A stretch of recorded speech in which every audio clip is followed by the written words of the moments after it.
మనందరికీ తెలుసు కదా, ఎన్నికల సమయంలో పవన్ కళ్యాణ్ గారికి అనుకూలంగా కొంతమంది పవన్ కళ్యాణ్ అభిమానులు, సినీ ఇండస్ట్రీకి సంబంధించిన కొంతమంది పవన్ కళ్యాణ్ అభిమానులు ఎవరెవరైతే హైపర్ ఆది కానీ, గెటప్ సీను కానీ, ఆటో రాంప్రసాద్ కానీ, మిగతా సుడిగాలి సుధీర్ కానీ, వీళ్ళందరూ పవన్ కళ్యాణ్కి అనుకూలంగా ఆయన పిఠాపురంలో పోటీ చేస్తున్నారు కాబట్టి వాళ్ళందరూ ప్రచారం అయితే నిర్వహించారు కదా. అయితే ఈ సందర్భంగా వీళ్ళ మీద ఒక విమర్శ అనేది వస్తుందన్నమాట. ఏంటంటే ఒకవైపు రాజకీయ ప్రచారాల్లో పాల్గొనడానికి ముందుగానే ఉంటారు, కానీ మరి ఈరోజు విజయవాడ ఈ స్థాయిలో ఇబ్బంది పడ్డప్పుడు మీరు సహకారం, అంటే చాలామంది హీరోలు డబ్బులు అందిస్తున్నారు కదా, మరి మీ సహకారం ఎడిపోయింది అంటే ఓన్లీ ప్రచారం చేయడానికి పైపైన తిరగడానికైనా మీరు ప్రచారం చేసేది.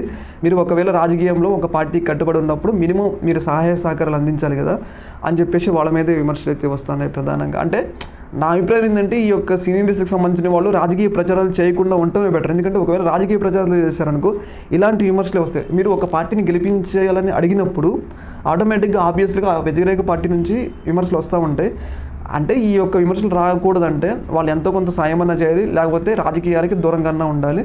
ప్రధానంగా వాళ్ళ మీద విమర్శలు అయితే అనిపిస్తున్నారు. మరి గతంలో మీరు రకరకాలుగా చేసినారు కదా, ప్రచారం చేసినారు కదా, మరి ఏది మీ యొక్క సహాయం ఏది అన్నట్లుగా వాళ్ళ మీద తీవ్రమైన విమర్శలు అయితే వస్తూ ఉన్నాయి.